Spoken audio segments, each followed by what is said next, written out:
Mutante X. Cuento urbano del bosque mágico. Reverdecido lugar, la magia de las hadas apenas comienza.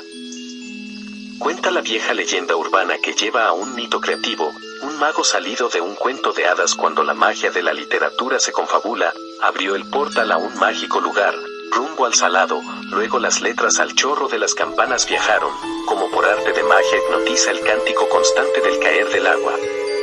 Por los senderos puedes ver las migajas de letras que llevan a un cuento fantástico. Gnomos dorados entre mariposas de alas de cristal, la imaginación hace volar la creatividad con la pócima de la diosa, amor, una sublime poesía, un beso con aroma de café, excitante mujer. Enanos se transforman en gigantes, cada paso hace temblar las montañas alrededor, se mueven los árboles de café, cacao, limón, naranja, mandarina y guayaba, sus semillas caen para germinar con la luz de la luna estelar.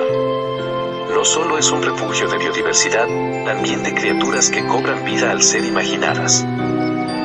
El paisaje es un misterioso cuento, de repente el viento trae los sutiles encantamientos particulares que sumergen el ambiente natural, bañado por frías aguas desde más arriba donde cualquier aventurero se ha atrevido a conquistar los limitantes miedos. Las mágicas hadas doradas con su magia angelical hacen fluir el pensamiento desde la cascada, allí saltaron los ángeles al multiverso.